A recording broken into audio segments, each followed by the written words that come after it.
네, 감사합니다. 우리 이 시간 다 함께 말씀 찾겠습니다. 오늘 우리에게 주시는 말씀은 출애굽기 32장 말씀입니다. 출애굽기 32장 1절에서 6절까지의 말씀입니다.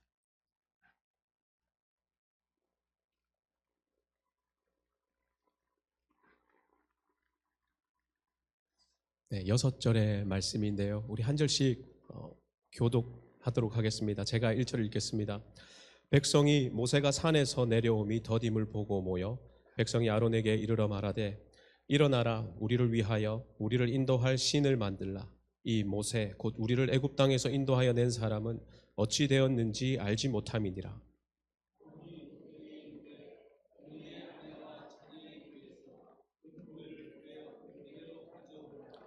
모든 백성이 그 귀에서 금고리를 빼어 아론에게로 가져가매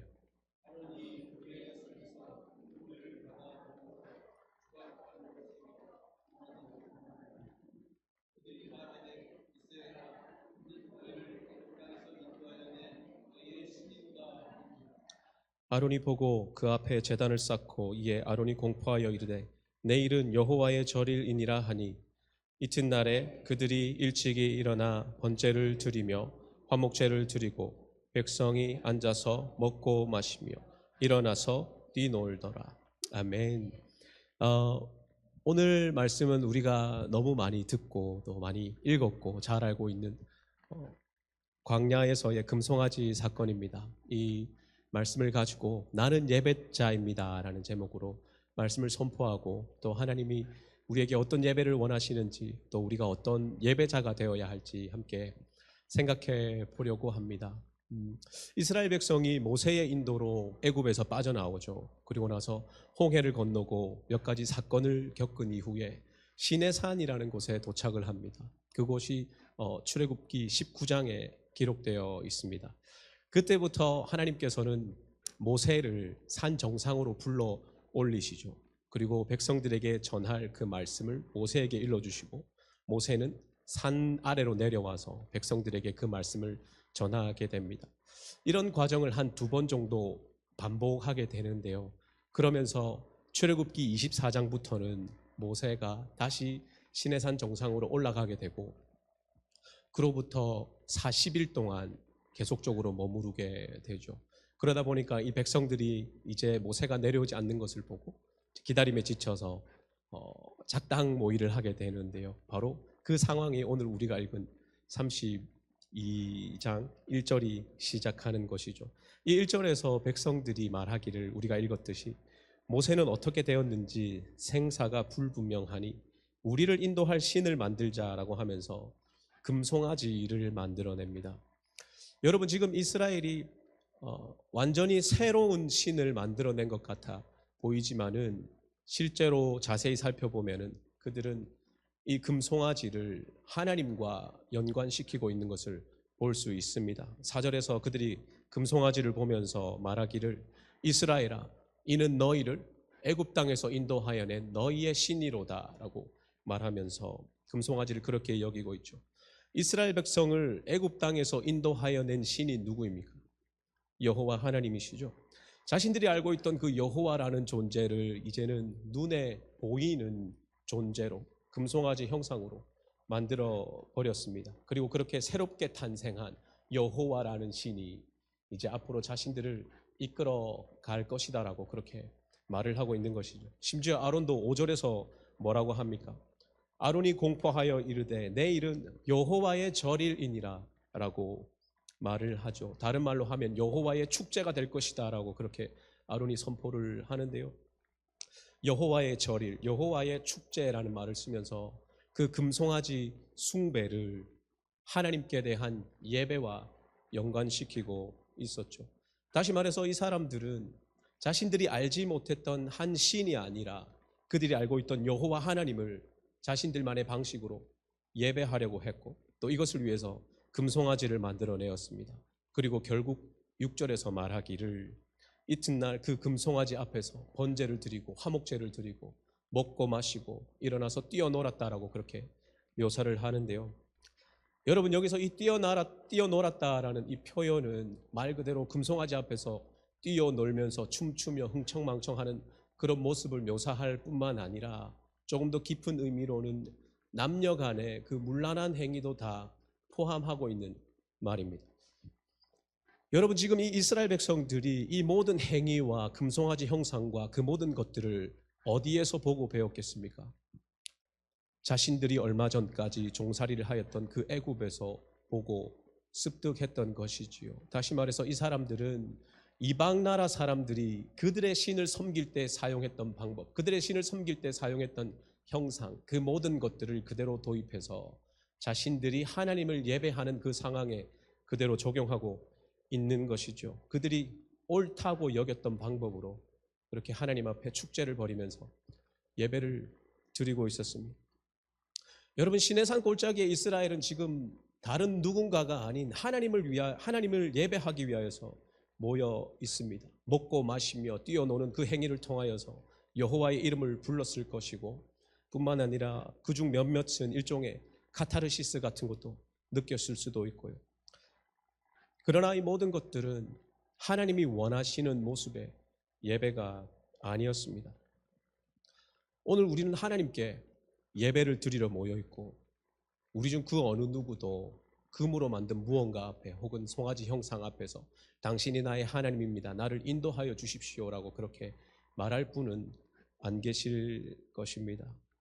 그러나 이렇게 겉으로 드러나는 모습 말고 우리의 마음을 한번 살펴보자라는 것이죠. 내가 정말 매 주일, 매 수요일 하나님이 원하시는 마음으로 주님 앞에 나아오고 있고, 하나님이 원하시는 방법으로, 하나님이 원하시는 모습으로 주님 앞에 경배하면서 앉아 있는가라는 것을 생각해 보자라는 것이죠.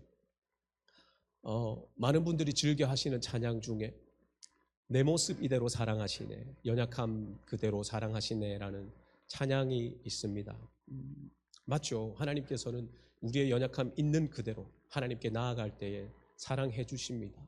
생업으로 분주하고 몸이 고단하고 고민이 많고 마음에 여러 가지 짐을 가지고 주님 앞에 나아갈 때에 혹여나 우리의 부족함이 보인다 하더라도 주님께서는 우리를 분명히 사랑하여 주시죠. 그러나 하나님께서 우리 편에 허락하여 주신 그 사랑과 혹은 이해심은 차치하고 우리 편에서 정말로 내가 하나님 앞에 나아갈 때에 내 마음과 생각과 내가 가진 태도, 그 모든 것들이 그야말로 금송아지 앞에서 하나님을 예배한답시고 축제를 벌였던 그 이스라엘의 모습과 별반 다른 일이 생기지 않도록 우리가 계속적으로 기도해야 할 것입니다. 왜냐하면 어쩔 수 없이 우리는 완악한 인간이기 때문에 우리가 언제 하나님께 대한 이 예배를 가볍게 또 경홀히 여기게 될지 모르기 때문이죠. 여러분, 실제로 하나님을 향한 그 예배를 경홀히 여기는, 또 가볍게 여기는 그런 모습은 이스라엘의 역사 속에서 계속적으로 하나님 앞에서 있어 왔습니다.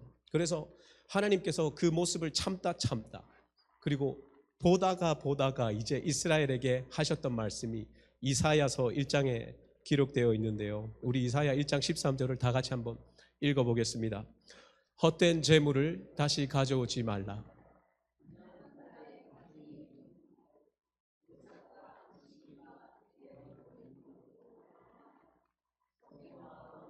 악을 행하는 것을 내가 견디지 못하겠노라. 아멘. 여러분, 우리가 인터넷을 사용하다가 한 번씩 접속 거부 아니면은 access denied라는 그런 오류 메시지를 보죠. 말 그대로 내가 거기에 접속하려고 연결하려고 했는데 그게 거부되었다라는 겁니다. 이 접속 거부라는 말이 신앙적으로 볼 때 가장 잘 나타난 말씀이 어쩌면 이사야 1장 13절의 이 말씀이 아닌가 생각을 하게 되는데요. 하나님 앞에 예배를 드리려고 나아갔지만은 하나님께서는 그것을 헛된 재물이라 보시고 그것을 가증히 여기시고, 내가 도무지 너희 마음속에, 나를 떠난 너희의 그 마음속에 아무런 알맹이 없이 내 앞에 드리는 그 예배를 견딜 수가 없다라고 하시면서 거부하시는 그런 하나님의 말씀을 보여주시는 것이죠. 오늘의 이 말씀을 제가 계속 준비하면서 제 스스로를 계속 이제 돌아보게 되더라고요. 그러면서 제 모습을 대입해서 생각을 해보게 되고, 그럼 나는 어떠한가? 어느 때와 다름없이, 어느 주일과 다름없이 성도님들께서는 성시 교독을 하고 있고 나는 기타를 메고 이제 찬양 인도를 하기 위해서 무대에 올라갈 준비를 하고 있는데 불현듯 하나님께서 나에게 들려주는 음성이 오늘은 굳이 네가 등단하지 않아도 되겠다. 나를 떠난 너의 그 마음을 가지고 알맹이 없는 너의 그 마음을 가지고 나의 앞에 드리는 헛된 제사를 드리는 너의 모습을 내가 견딜 수가 없을 것 같다라는 그런 음성이 있을 수 없는 일이겠지만 혹여나 들린다면 혹은 나의 부족함 때문에 내가 드리는 예배의 모습을 심히 안타까워하시는 하나님의 그 심정을 내가 예배 중간에 깨닫게 된다면 내가 어떤 마음이 들까라는 그런 생각을 해보게 됐습니다. 코로나 팬데믹 때를 기억하실 겁니다. 그때 교회가 예배로 모이지 못했죠. 그러다가 규제가 풀리면서 몇 개월 만에, 경우에 따라서는 몇 년 만에 교회에 모이게 되었습니다. 마스크를 끼고 성도님들과 악수는 할 수 없어도 눈웃음으로나마 잘 지내셨는지 평안하셨는지 인사를 하면서 그렇게 감격 가운데 우리가 다시 하나님 앞에 모여서 예배드릴 수 있게 되었다 감사하던 그 기억들을 우리가 다 가지고 있을 것입니다. 내 상황이 뭔가 어렵고 절박하다고 해서 하나님께 대한 예배가 더욱 간절하여지고 내 상황이 조금 잘 풀린다고 하여서 그 간절함이 느슨해질 수는 없는 것이죠. 정말로 하나님께서 원하시는 모습으로 나오는 예배자들이 되기를 우리 주님께서 원하고 계십니다. 그렇다면 하나님께서 원하시는 그 예배가 하나님이 원하시는 그 방법이 무엇인가라는 것을 우리가 생각하게 되는데요. 여러분 지금 이스라엘이 이토록 하나님이 원하시지 않는 모습으로 그들만의 축제를 벌이게 된 이유가 무엇일까 생각을 해보면은 지금 이 사람들이 모세를 기다리는 가운데 잊어버렸던 것이 있습니다. 모세는 지금 시내산 정상에서 하나님을 만나고 있습니다. 그런데 아까 말씀드린 대로 한 두어 차례 내려와서 백성들에게 하나님의 말씀을 전해 주었죠. 그때 전해 주었던 말씀 중에 하나가 바로 우리가 너무나 잘 알고 있는 십계명입니다.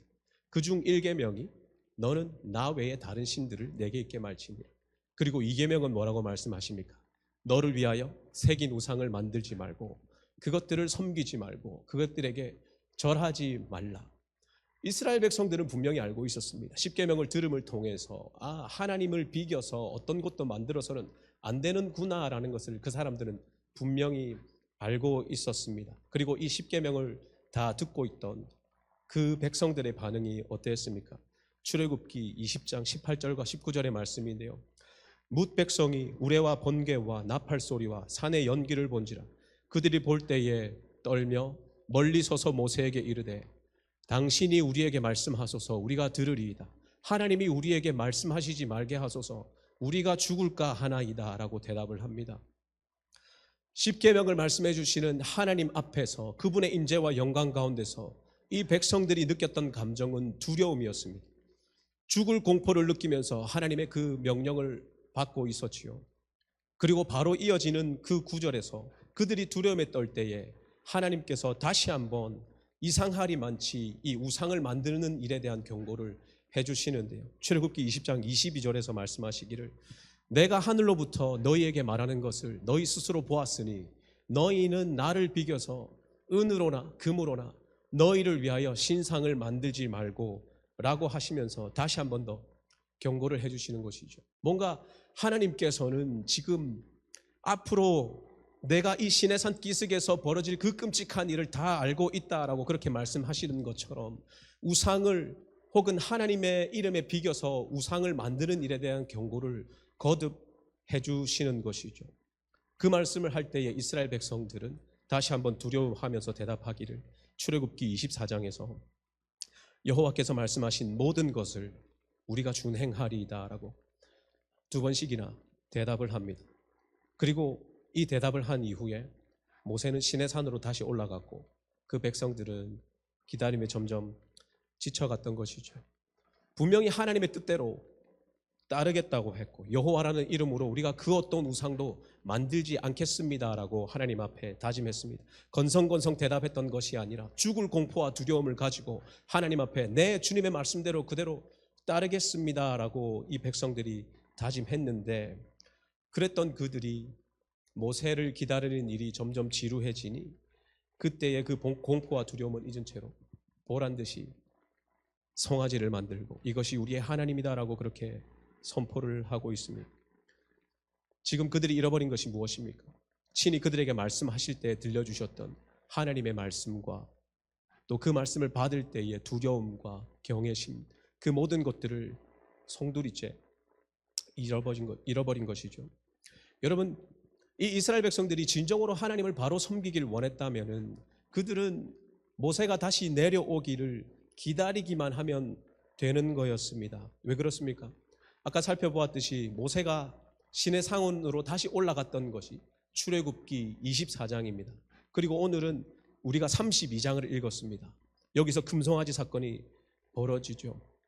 그 사이에 있는 장들, 출애굽기 25장부터 31장까지의 내용에서 하나님께서 계속적으로 모세에게 시내산 정상에서 설명해 주시는 것이 있는데, 바로 성막은 어떻게 만들지, 거기에 쓰이는 도구들은 어떻게 만들어야 하는지, 무엇으로 만들어야 하며 그 도구들을 이용해서 성막에서 섬기며 예배하는 자들은 누가 되어야 하고, 그 사람들이 입는 옷은 무엇이며 그 옷은 어떻게 만들어야 하는지 하나님께서 세세하게 다 설명해 주고 계셨던 것이죠. 다른 말로 하면 무엇입니까?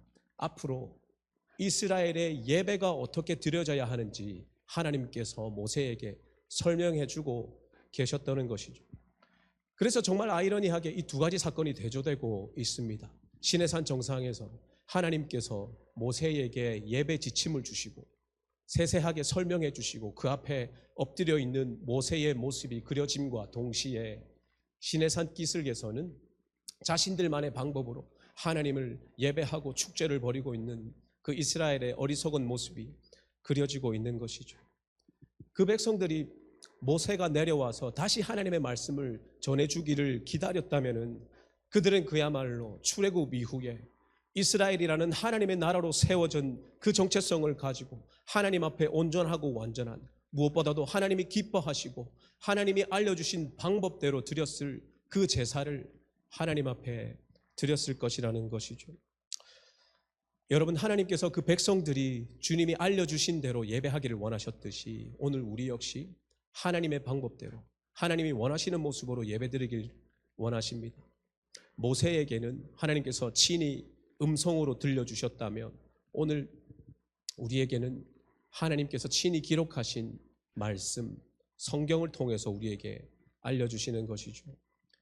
물론 이 성경에는 예배 순서에 대해서는 나와 있지 않습니다. 언제 자리에서 일어나고 언제 앉아야 되는지, 대표 기도는 어떤 순서로 해야 하며 또 교회 소식은 언제 전해야 하는지, 그런 이야기들은 성경은 가르쳐주고 있지 않습니다.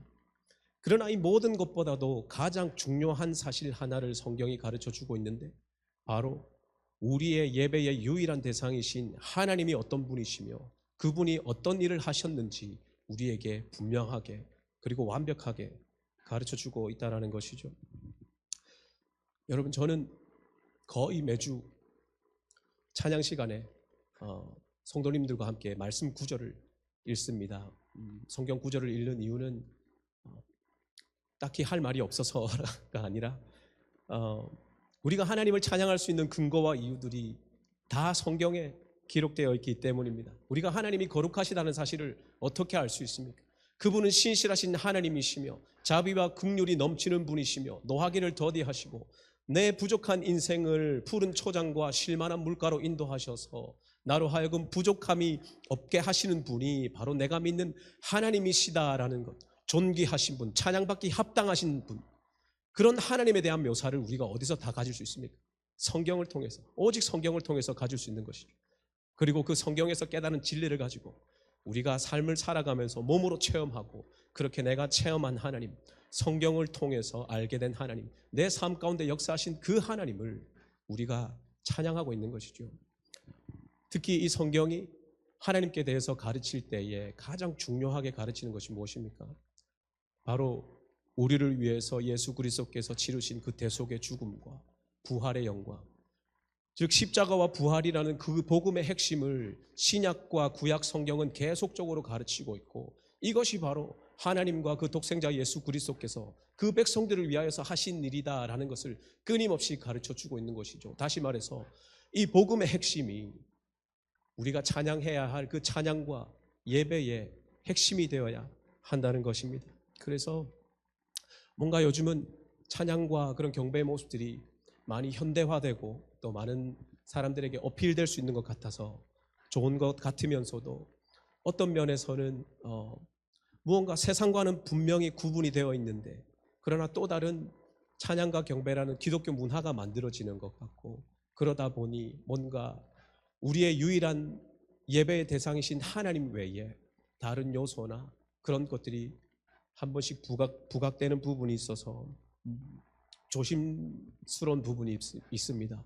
그럴수록 우리가 더 기도가 필요한 것이죠. 하나님, 내가, 우리 공동체가, 또 이 땅의 모든 하나님의 백성들이 하나님이 원하시는 모습의 예배, 하나님이 알려주신 방법의 예배, 하나님이 기뻐 받으시는 그 예배를 드릴 수 있도록 주님께서 역사하여 달라고 우리가 계속적으로 기도해야 하는 것입니다.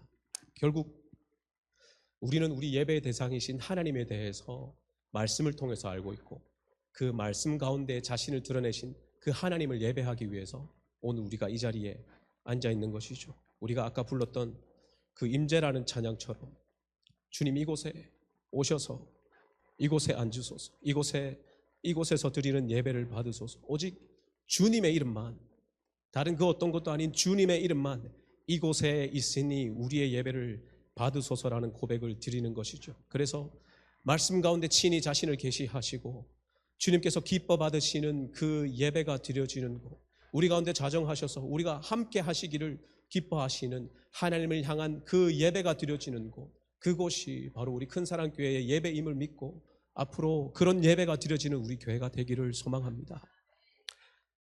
여러분, 예배에 관해서 생각해 본다면 우리가 주님의 예배자로서 이 주일 예배만을 생각하는 것이 아니죠. 이 두 번째 포인트를 좀 간략히 생각하려고 하는데요. 우리가 너무나도 잘 알고 있는 말씀인데요. 로마서 12장에 나오는 사도 바울의 권면입니다. 우리 함께 읽어볼까요? 너희 몸을 하나님이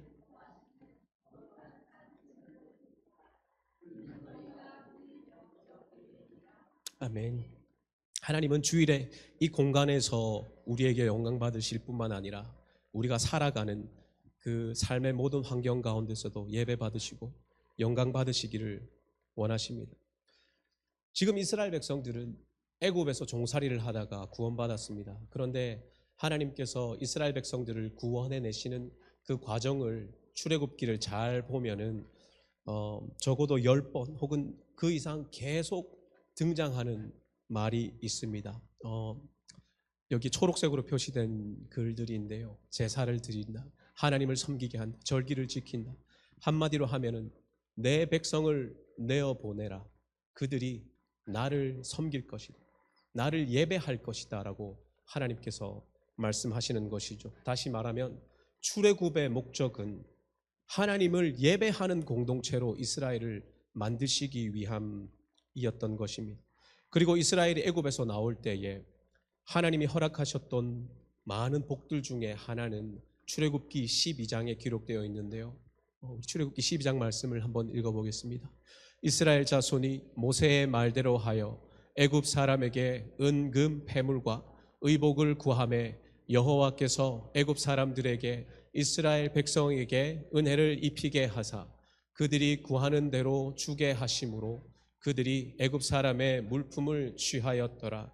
아멘. 이스라엘 백성들이 애굽 사람들의 금과 보물들, 그들의 물건을 취하였습니다. 하나님을 예배하는 예배 공동체로 세우기 위하여서 그들을 애굽에서 이끌어내신다라는 그 출애굽의 목적에 비추어 볼 때 하나님께서 이스라엘 백성들로 하여금 애굽의 많은 보물들을 그 손에 쥐어주셨던 이유는 무엇이겠습니까? 그들이 뭔가 광야에서 비즈니스를 해서 돈을 불릴 상황은 아니었죠. 뭡니까? 바로 하나님을 예배할 성막을 만들도록 하시기 위하여서 하나님께서 그 모든 물건들을 허락하시고 그 성막에 쓰일 도구들을 만들도록 하시기 위하여서 하나님께서 허락하여 주셨던 것이죠. 그러나 그 백성들은 하나님의 예배로 도구로 쓰여야 될 그 물건들을 가지고 금송아지를 만들었던 겁니다. 하나님의 마음이 얼마나 안타까웠을까 그런 생각을 해보게 됩니다. 아까 말씀드린 대로 시내산 정상에서 모세에게 예배의 지침을 주고 계십니다. 내가 너희에게 준 조각목으로 번제단을 만들고 그것을 금으로 덧칠을 하고 내가 너희 손에 쥐어준 순금을 가지고 하나님 앞에 예배드릴 순금 등대를 만들고 하나씩 하나씩 설명해 주고 있는 그 와중에 시내산 기슭을 바라보시니 이 어리석은 백성들이 하나님이 주신 그 순금을 가지고 그들만의 방식으로 금 송아지를 만들어서 그 앞에 예배를 드리고 있으니 하나님께서 얼마나 안타까우셨을까 생각하게 됩니다. 여러분, 더욱 재밌는 사실은 출애굽기 3장에서 하나님께서 모세에게 네가 가서 그 백성을 애굽에서 인도하여 낸 후에 너희가 이 산에서 하나님을 섬길 것이다, 이 산에서 하나님을 예배할 것이다 라고 그렇게 말을 합니다. 여러분, 우리가 알기로는 그 당시에 모세가 서 있던 산의 이름이 무엇입니까? 호렙산이죠. 그러나 이 호렙산과 동일한 지명이 바로 시내산입니다. 두 이름은 같은 산지를 칭하는 다른 두 개의 이름인 것이죠. 다시 말해서 이 이스라엘 백성들이 금송아지를 만들었던 시내산은 혹은 호렙산은 하나님께서 그 백성들을 위하여서 예비하셨던 예배의 장소였고, 그 예배를 드리기 위하여서 성막을 만들도록 많은 물건들을 허락하였지만은 그들은 하나님이 예배하신 그 예배의 장소를 우상 숭배로 만들었고, 하나님의 그 예배를 위하여서 쓰일 그 도구들을 가지고 그들만의 방법으로 예배드릴 금송아지를 만들었던 것이죠. 여러분, 이스라엘 백성들을 참 예배자로 세우시기 위하여서 그들을 애굽의 종살이에서 구원해 내셨듯이 하나님께서는 저와 여러분을 죄의 종살이에서 구원해 내셨고, 그 목적 또한 분명합니다. 하나님의 온전한 예배자로 세워가기를 주님께서 원하신다라는 것이죠. 여러분, 우리가 일상에서 하나님 앞에 참 예배자로 세워져 가는 것이 너무나 중요합니다. 왜냐하면 그것은 우리가 하나님의 백성으로서 우리의 정체성을 판가름 짓는 일과 너무 긴밀하게 연결되어 있기 때문인데요. 이 금송아지 사건을 평가하면서 시편 106편에서 이 사건에 대해서 말씀하시기를 그들이 호렙에서 혹은 시내산에서 송아지를 만들고 부어 만든 우상을 숭배하여 자기 영광을 풀먹는 소의 형상으로 바꾸었다라고 말합니다. 하나님을 예배하는 자는 그 안에 하나님의 형상이 있듯이 송아지를 숭배했던 그 이스라엘은 자신들 안에 있던 그 하나님의 형상을 벗어던지고 소의 형상을 뒤집어 입는 것과 같았던 것이죠. 그래서 우리가 오늘 읽은 본문 바로 다음 절인 7절에서는 뭐라고 합니까? 너는 내려가라, 네가 애굽 땅에서 인도하여 낸 너의 백성이 부패하였도다라고 그렇게 말을 하시죠. 하나님께서 처음 모세를 부르셨을 때는 가라, 내 백성 이스라엘을 데리고 나오너라라고 그렇게 모세를 보내셨습니다. 그러나 하나님께서 이제는 그 패역하고 부패한 그 백성들은 더 이상 그분의 백성이 아니라고 선포하십니다. 모세야, 네가 데리고 나온 너의 백성이 부패했다라고 그렇게 선을 그어버리시는 것이죠. 송아지의 형상을 그 스스로 뒤집어 써버린 이스라엘은 더 이상 하나님의 백성이 아니었습니다.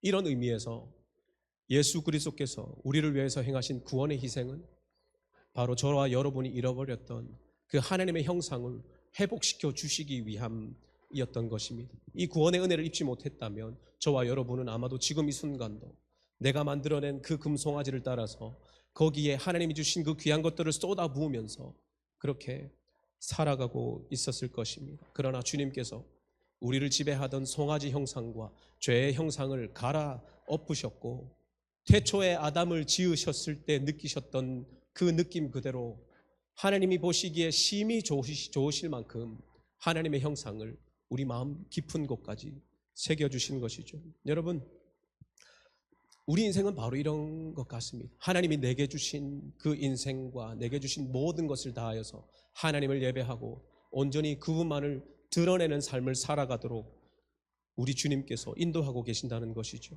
애굽을 떠나는 그 이스라엘 백성의 손에 많은 것들을 쥐어주시면서 하나님께서는 그들이 그것들을 가지고 하나님을 예배하는 데 사용하기를 원하셨습니다. 시내산 골짜기의 이스라엘에게 있어서 그들 손에 쥐어진 그 금과 은, 그 많은 물건들은 그야말로 자신들을 애굽의 종살이에서 구원해 내신 하나님의 은혜를 보여주는 가장 선명하고도 분명한 증거였던 것이죠. 하나님이 우리 손에 허락하신 많은 것들을 봅니다. 각자의 상황이 다르고 각자의 달란트가 다르고 각자의 삶이 다르지만은, 그러나 우리가 공통적으로 고백할 수 있는 것은 바로 우리 가운데 허락하신 이 모든 것들은 하나님의 은혜의 증거들이요, 그것들을 가지고 내가 하나님을 예배하며 주님께 영광 돌리는 그 삶을 살기를 우리가 고백한다라는 것입니다. 그래서 온 세상을 다스리시는 그 하나님께서 이 큰 사랑 교회에 친히 그 보좌를 두시고 우리의 예배를 기뻐 받으시는 것과 같이 저와 여러분의 삶 가운데 보좌를 두시고 그 가운데 자정하셔서 우리의 삶을 통하여서 내게 주신 인생을 통하여서 내게 주신 환경과 물질과 시간과 내가 쏟아붓는 모든 에너지와 노력을 통하여서 너희 삶을 하나님이 기뻐하시는 거룩한 산 제사로 드리라라는 주님의 그 말씀이 이루어지기를 원하는 그런 예배자의 삶을 살아가기를 우리 주님께서 분명히 원하고 계신다는 것이지요. 말씀을 정리하려고 하는데요. 나는 예배자입니다라는 제목으로 함께 말씀을 살펴봤습니다. 우리 마음이 정말로 하나님이 기뻐하시는 그런 예배자의 마음을 품도록 늘 기도하면서 우리가 주님 앞으로 나아갔으면 좋겠습니다. 그리고 내가 예배하는 하나님을 더 잘 알기 위해서 그분이 날 위해 어떤 일을 하셨는지 더 깊이 알기 위하여서 주님의 말씀을 계속적으로 묵상하고 또 저와 여러분에게 주신 모든 것을 통하여서 온전히 하나님께 우리의 삶을 드리기를 늘 다짐하는 저와 성도님들 되기를 간절히 소망합니다.